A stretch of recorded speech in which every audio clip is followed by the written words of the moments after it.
Material development in language teaching.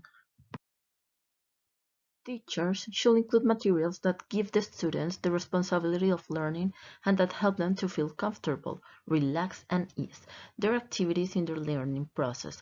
These materials should improve their skills and develop their strategies to be applied in the communicative process.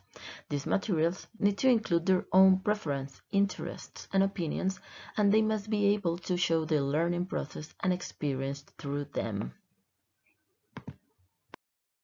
Principles of second language acquisition relevant to the development of materials for language teaching. These kind of principles are really helpful for teachers to develop and improve their students' skills. These materials are: materials should achieve impact. Materials should help learners to feel at ease. Materials should help learners to develop confidence. What is being taught to be perceived by learners as relevant and useful. Materials should require and facilitate learners' self-investment. Learners must be ready to acquire the point being taught. Material should permit silent period at the beginning of the instruction.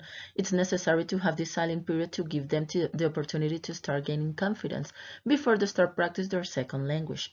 This can facilitate the development of an effective internalized grammar, which can help learners to achieve proficiency.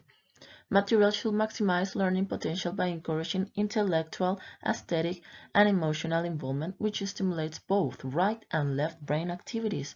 It's important that the activities increase the brain stimulation and real potential to develop different cerebral processes and in different states of consciousness so that it's stored in many different parts of the brain.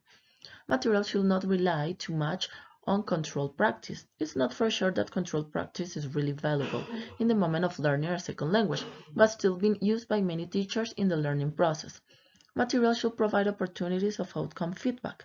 Feedback allows an effective evaluation for the learning process and can determine if it's one of these effective. Material should expose the learners to language in authentic use.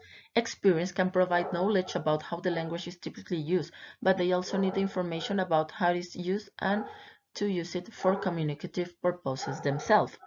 The learner's attention should be drawn to the linguistic features of the input. It's important to the students to pay attention to acquire the knowledge and linguistic features. They can pay attention in a conscious or subconscious way. Material should provide the learners with opportunities to use the target language to achieve communicative purposes. It's important to practice the language in real contexts than just in the classroom or situations controlled by teachers.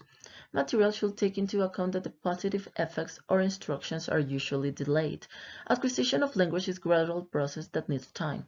The knowledge needs to be rehearsed and improved, and depending on the kind of materials that activities that teachers provide. Materials should take into account the learners differ in learning styles. It's important to note that the students have different ways of learning, and depend on that, teachers need to provide different kind of materials that improve their knowledge and skills. The styles of learning are auditory, kinesthetic, studial, experiential, analyte, global, depend, and independent. Material should take into account that learners differ in affective attitudes. Motivation helps learners to catch their attention to the main objective and helps them to learn faster and in a better way.